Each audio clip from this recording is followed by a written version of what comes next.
Hello, everyone, and welcome to today's live online Lunch and Learn, expert playbooks for non-expert use, sponsored by Corelight. My name is Susie Sliceman of SANS, and I'll be moderating today's webcast. To help make the most of this presentation, I invite you to join our Sourcefire Lunch presentation Slack workspace. You can find a link to join in the chat box within Zoom. Today's featured speaker is Alex Kirk. If during the webcast you have any questions for our presenter, please enter them in the Q&A window located on the control panel or in the Slack channel at any time. Please note that the copy of the slides and the recording of this webcast will be made available for viewing and can be found within the SANS webcast archives. Now I'd like to turn it over to Alex. All right, thank you. I'm going to go ahead and just get right into the meat of this since there's a lot to discuss during our time here. So I think the best way to get this started is to figure out why we need to have the expertise of the higher tiers of SOC analysts distilled into playbooks for non-experts in the wild today. And that starts with the reality that I think most of us on this webcast are familiar with, that according to a variety of different sources, somewhere in the vicinity of 57% from one or more from others of SOCs are really having a hard time keeping up with the volume of alerts that they need to triage and process out of their different security systems. And the reality of it is that the most important part of the SOC in terms of getting through all of that data and being able to process it intelligently and have a mature security posture is the people in that SOC. They're the most difficult to actually find and replace and manage appropriately. It's not like you can simply scale them by throwing more money at the problem like you do hardware. And so the reality of it is that we need to find ways to help everyone in the SOC become much more effective, much more quickly. And automation through playbooks is going to be one of the key ways that that's possible in today's security operations center landscape.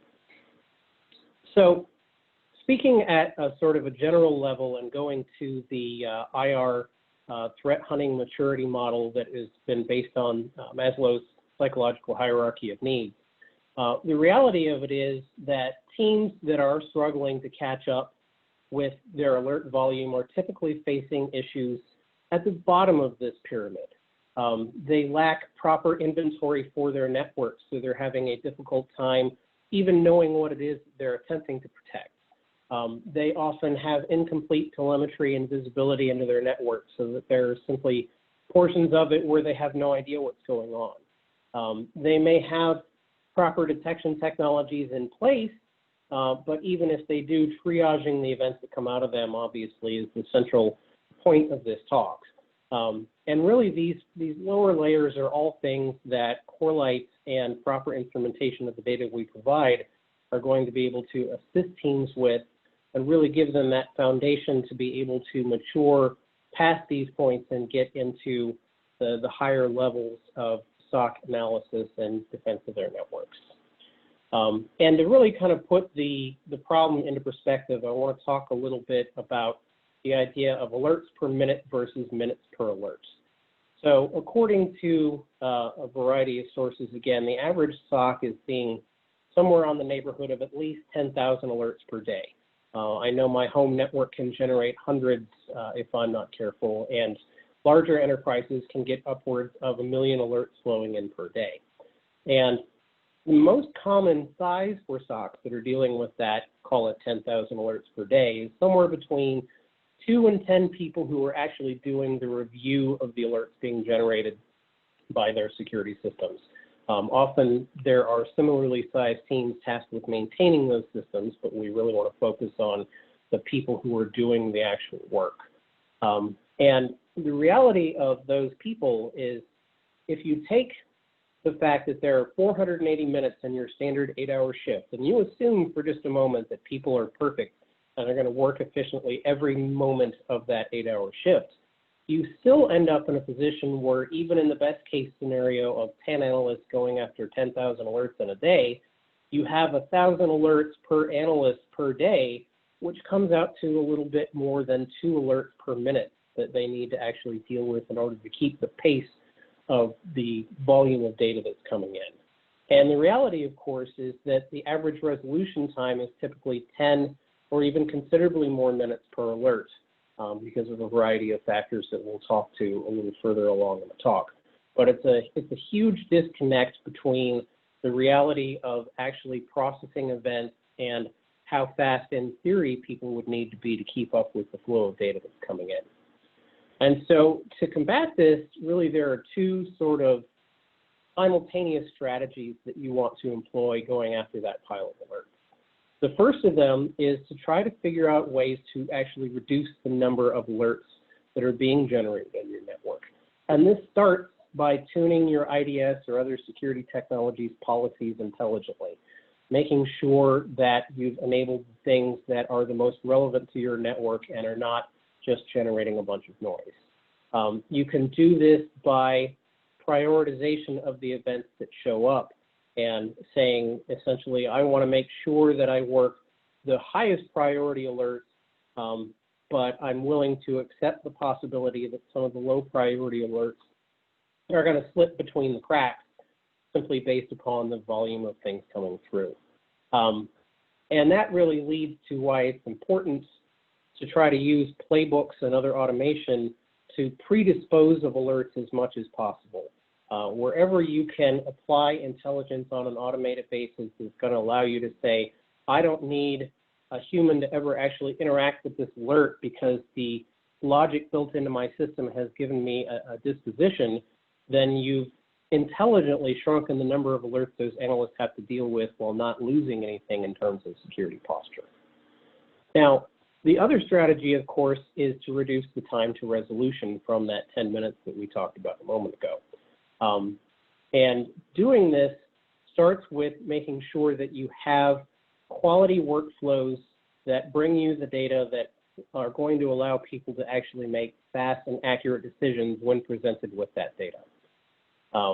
And doing this is really going to be something that you have to actually operationalize centrally within your environment via playbooks or other automation tools.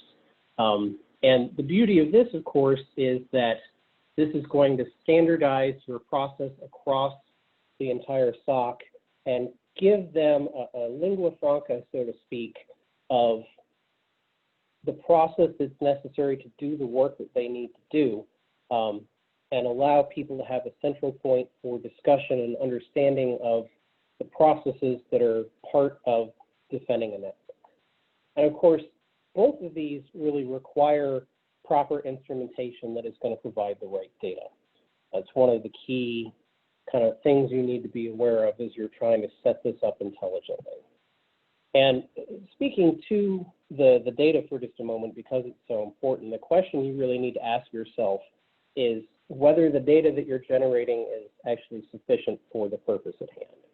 And, you know, there are a number of issues that can prevent that from being the case. On one side, there are structural data issues.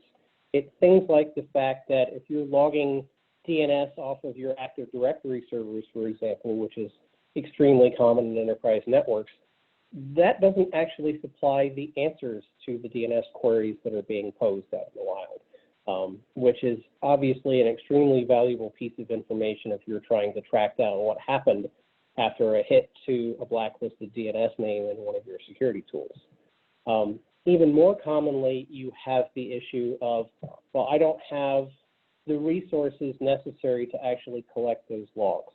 I've seen environments where people would have had to, again, going back to AD DNS logging, upgrade their entire DNS infrastructure in order to have the CPU necessary to turn on that basic logging that still doesn't give you all the data that you need. And of course, operationally speaking too, there's obviously the case of data that you expect to be there that isn't. It's those cases where a new server was stood up and logging was just never turned on by the person who actually installed it. It might be that a piece of malware dropped onto an endpoint and intentionally disabled EDR.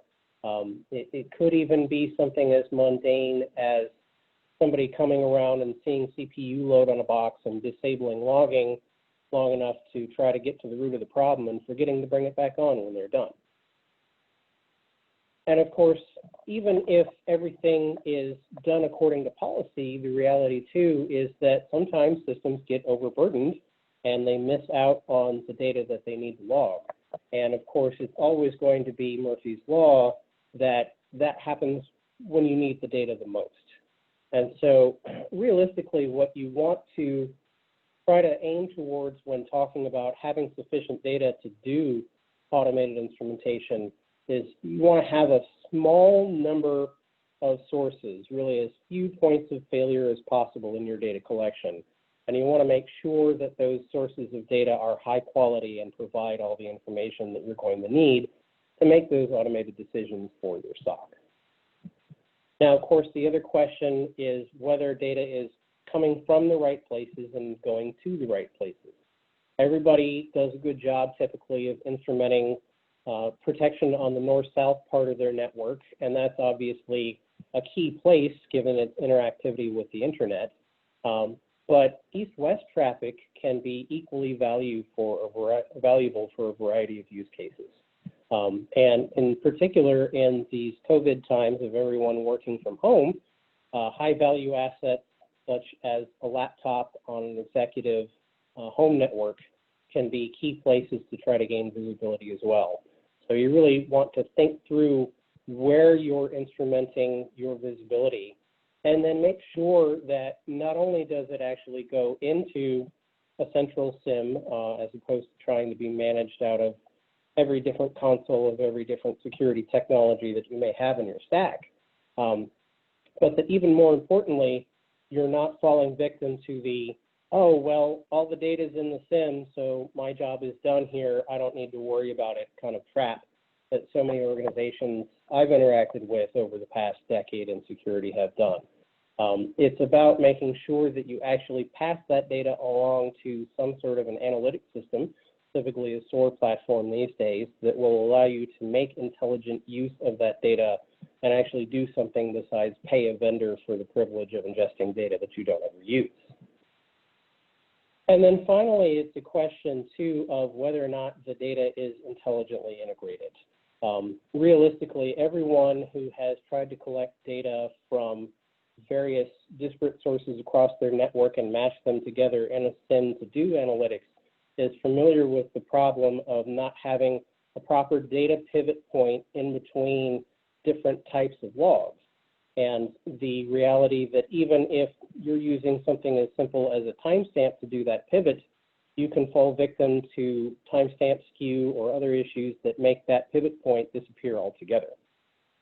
And that's one of the key innovations that Corelight is bringing to the table at this point as we this week have launched our integrated Zeek and Suricata offer, because the way that this is designed is that as data enters the appliance, we're going to be extracting Zeek logs as we typically have done from the network traffic, as well as generating Suricata events on that traffic now that that is an available option on our devices. But the innovative part of this all is that we've actually taken those Suricata alerts and fed them back into Zeek and made them script land events within the Zeek event processing engine. And what that allows us to do is integrate those logs tightly, in particular with the Corelight UID that is already designed to stitch together all the different protocol levels and Zeek logs. That's now been extended directly into Suricata event logs so that you have a way to fuse those data sets into a complete and coherent whole that's going to allow you to much more rapidly get to the bottom of what you need to care about and automate that in a much more efficient process as you go through your pile of alerts in your SIM or SOAR or other technology. So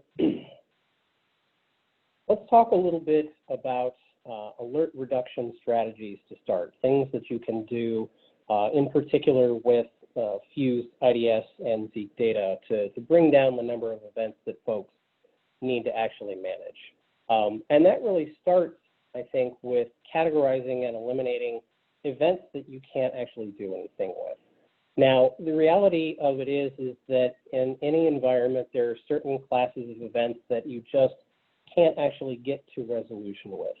And sometimes it's because you haven't been able to instrument things the way that you want, and you don't have that DNS answer to see if an attacker, a compromised system then made a connection to one of those answered IP addresses. But it may also be simply because some of the detections that come out of security technologies are policy-driven in a way that might not apply to your environment. They might just be informational. There are literally signatures for ICMP echo responses. And while the creators of most detection technologies do a very good job of giving you policy baselines that aren't full of that sort of crud, I've seen too many organizations over the years where management says, we'll turn on every detection capability, we'll be more secure that way. And the reality of it is that you're going to end up drowning out your actionable events with a pile of garbage when you do something like that.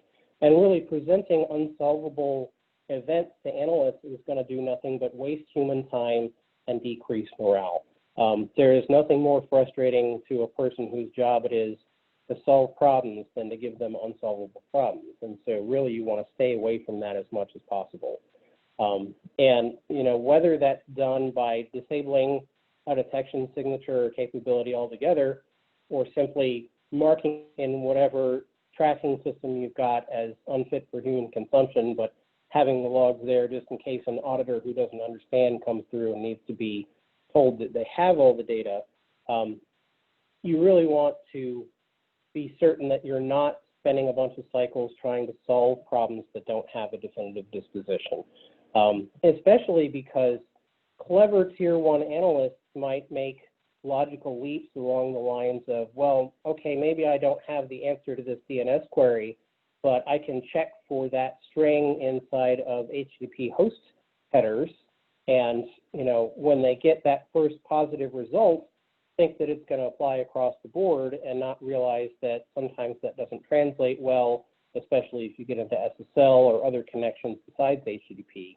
And you really want to make certain that you're not having a bunch of cycles thrown away on answers that aren't actually complete or proper by folks who are motivated to try to get to the root of problems that really can't be properly solved with the data that you have. Now, for those that are solvable with the data at hand, there's kind of a couple of classes of those events that you should be able to automate away on some sort of a recurring basis. The first of those is where you can directly observe within the transaction the status of the attack. Sometimes there really is definitive programmatic proof within that network connection that something failed. Prime example being if you've got this SQL injection alert that you can see on the bottom is definitely alerting correctly from an IDS perspective with a status code of 404. Obviously, if the page that somebody was attempting to inject is not present, then you don't need to care about that alert as an analyst. And the reality, too, is that alerts like this tend not to come in ones or twos here and there. It's typically automated tools that are scanning the entirety of the internet, looking for vulnerable pages, and not worrying about whether or not they're there before launching a payload at them. To give you an idea of how bad that problem is, when I was still running web servers in the early 2010s, I was still seeing code red execution attempts from 1999 against modern BSD and Apache-based boxes. So you really want to fight computers with computers and clean out as much of that noise as possible. Now, when you get into something that would be a 500 series error on a SQL injection, for example, maybe you don't want to automate it completely away because while there's not necessarily a direct impact in that a server error typically means that someone was unable to successfully inject a web page, a large number of these could be indicative of somebody attempting to figure out how to inject a site. And of course, even if you get to that 200 OK, that is most likely that there was some sort of successful attempt going on here, there are still things you can do to prioritize those events to the humans that are going to be seeing them later. And it's things like the response body length that is present within this data. And in the case of this 404, of course, it's only 215 bytes. It's a very small page coming back. But if this were a 200 OK and you had, say, 5 megabytes worth of data coming back in the response, then obviously that's a much higher priority because it's much more likely that there was successful data exfiltration going on at that point. Now, sometimes you don't actually have all of the data necessary directly within the transaction to be able to make a determination, but you still can rely on external data sources to help you filter out alerts that are not relevant. So, you know, in the case of this CVE 2014-6271, which is better known as shell shock attempt, this is another case of that well-formed payload getting spammed across the entire internet by bots because it's not worth checking to see if someone is vulnerable before launching an attack. And you can't necessarily just take the status code here and make a disposition on it, because while a 404 would be fairly definitive here as well, a 200 OK, for example, doesn't carry the same significance that it might with a SQL injection, because, you know, if you're doing this against a system that's not vulnerable, then it really isn't going to make a difference in terms of how it proceeds, and it should continue to serve back up the rest of the page at hand. And of course, it's non-deterministic in terms of what kind of network activity will follow a successful exploit. Shell shock allowed arbitrary Unix command execution, and so there's, you know, an infinite number of possibilities in terms of what could happen next, which is going to make it difficult to actually automate away from that sort of perspective. But if that host that this is being shot against is a Windows box that doesn't have bash anywhere near it, then you know that it wasn't possible for the attack to succeed. And similarly, if this was an Ubuntu box running Apache that was stood up in 2018, or even an older box that had had proper patching applied, then you still know that you don't need to care about this sort of an event and want to automate it away from human eyes into the bottom of the priority pile. And now this is something that you really want to talk to your CMDB and vulnerability management teams about. Having previously worked at Tenable, I know that those folks in particular are very happy to integrate with data sources to do this kind of intelligent sharing and automation of manual SOC tasks.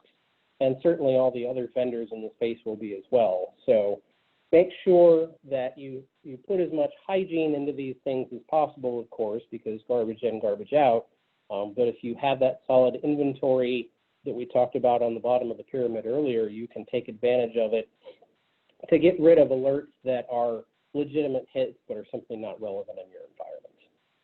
Now, finally, one of the other tasks that you can do to bring the absolute number of events down is to talk about related alerts as incidents instead of isolated data points. And a good example of how we can do that again with Corelight data is we're looking at a hit for a long DNS request that might signify DNS tunneling. And looking at just the alert logs for this, we saw that there were nearly 2,500 alerts against a single use of a DNS exfiltration tool within our demo environment.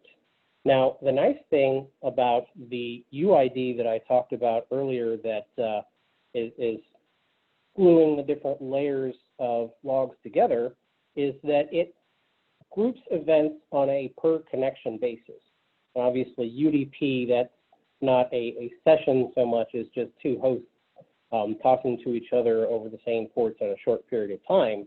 But being able to say that, oh, there are this many alerts all on the same UID is a very shorthand way of being able to say, I know that this is just one incident that I need to resolve as a coherent thing instead of a giant pile of alerts to be dealt with individually. And, you know, this applies to a variety of different sort of alert scenarios. For a hit to an exploit kit, again, that we had in the demo lab, we saw that there were these 6 distinct suricata events all on a single TCP stream. so they're clearly grouped together as one sequence of events and can be dealt with in context as a group, as opposed to separated out and uncertain in terms of relevance. When you see something like hey, it's a Java archive download by a vulnerable client, maybe I don't care about that so much, but if it's coming alongside a bunch of other hits for specific exploit kit activity, then I know this needs to be treated much more seriously than I would in isolation. So making sure that you have ways to actually group events together into logical wholes is going to be critical to doing this right. Getting to the other side of the coin is the question of, for those events that you can't just automatically process away or otherwise shrink down on an automated basis, what can we do to actually shrink the time that analysts take to review and respond to an incident down from that 10 minutes to something closer to the 30 seconds or so that the pace we talked about earlier would seem to demand? And to understand this, we really want to get to the root of why event review takes so long. And fundamentally, the issue is that there are so many distinct workflows for alerts that it can be difficult to even understand what path you need to start going down as an analyst when you're presented with an alert. And this is partially because different types of alerts are going to be resolved differently. Obviously, a SQL injection attempt is going to require a completely different set of data points around it than a client-side exploit attempt. But it's equally true that depending upon the source of the alert that's being generated, you're going to have distinct types of data being presented to you at the start. An IDS will typically have more information than a firewall log, for example. And so the series of questions that you need to ask of your data is distinct depending upon where that alert came from and what you need to do with it. And the reality of it is that there are so many distinct tools available on the marketplace today that even analysts that understand an underlying process of malicious activity and can get to the heart of what they need data-wise in order to make a quick decision, they may not be familiar with the tools that are in place in the organization they've been hired into. They might not know exactly how all those different things interact. And so having a concept of where you can go to get the data that you need very quickly can be a real challenge for folks in the SOC. And this is compounded by the fact that a lot of tier one analysts in particular can lack foundational skills. It's not to say that those folks are all bad at their jobs or don't know what they're doing, but given the lack of formal training programs available in the marketplace today, it's common to have folks have a hole or two in their knowledge here or there that can really be problematic when they're tasked with dealing with those areas they don't quite understand. And of course, the existing time and resource pressures that people are under trying to keep up with this tsunami of events makes it so that there's no room for any kind of mentoring or training in these environments. So people are stuck a lot of the time with the skills gaps that they have coming into the job. And of course, the actual manual work of logging into the disparate systems, typing in queries, copying and pasting data into a centralized ticketing system, it's time consuming and it's error prone. It's one of those things where you can literally pass a minute or two worth of time just swiveling between different systems or writing different queries within a unified SIM to get at the data that you need. And all of that really kind of results in the fact that SOC turnover tends to be exceptionally high as far as typical white-collar jobs go. There are places where it's as high as 25%, and typically isn't much lower than about 10% as those tier one analysts figure out enough of their job to move up to tier two and reduce some of their pressure and increase their salary. And so we're in an environment where there's chaos to begin with that is amplified by the departure of people who have just begun to understand and get good at the process that they're doing.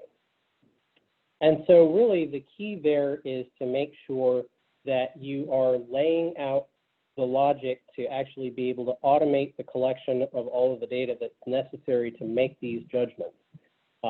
An example here being, if we come off of one of these hits to a malicious DNS name, you would come in and start off by saying, all right, do I actually have the answers to that DNS query? And if you don't, and you have Corelight technology and you expect that data to be there, then you can say, all right, well, the lookup failed, and I can either dispose of this altogether or maybe flag it as something for further investigation on a compromised workstation according to your policy. But if you do have those answers, that you can then come in, append them to a ticket, and query our connection log for those connections off to the answers that came back from that DNS query. And do things like, all right, does my connection log actually have any bytes from the originator or the responder? And if it doesn't, then you have a connection that wasn't actually successful or that didn't transfer data.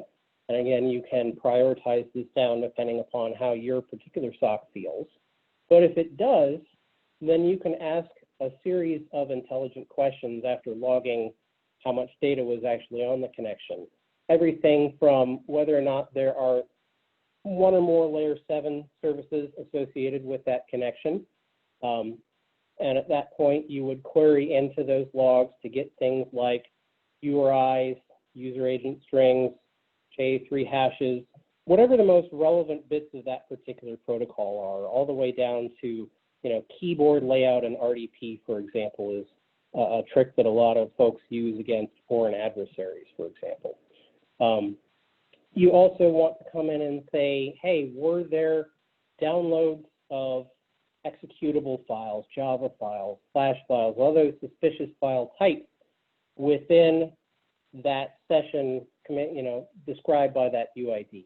And if so, go ahead and pivot out to an external file reputation lookup and be able to append to the ticket either, well, yes, these files were transferred, but none are known to be malicious out in the wild, or, oh, we've got confirmed malware out of VirusTotal, and so we want to flag this ticket to a high priority position and bring it to that analyst with that information attached. And finally, as we discussed a moment ago in the alert reduction section here, whether or not there are other Suricata alerts, IDS alerts on that same UID is going to allow you to cross-link the different tickets that may have been generated for each of these events and to bring that whole body of intelligence in for the analyst and make certain that when they've made the decision based upon that complete picture, they're able to close that whole series of tickets as a whole. And so once all that data has been gathered, all that work that a human would typically have to do has been done through your automated tools, only then do you actually bring that up to a human's attention so that they're able to much more efficiently and intelligently take all of the data that they need and make that decision with it to escalate or move along. And now, as far as how you actually instrument all of this, we at Corelight are agnostic as to which SOAR framework you might want to use to do this level of automation. Obviously, some of the names we've got here are big in the space. They've got fans in different places, but realistically, we don't even care if it's just some custom in-house bash script, as long as you centralize that script and make certain that it is the process flow for all of the events that you're processing, and you're not in a scenario where Johnny Tier 1 analyst has written his cool little script to automate portions of what he's doing. You've got to make certain that this automation is central to your entire operation if it's going to do you any good.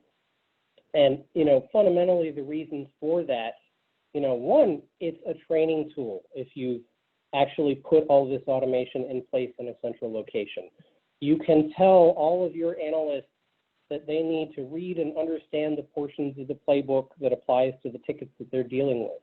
And while this is more applicable to your Tier 1 analysts than your higher tier folks, since the easier sorts of incidents are simpler to automate through, there's no reason that everyone doing the work shouldn't be familiar with the processes that have been agreed upon in order to do that work.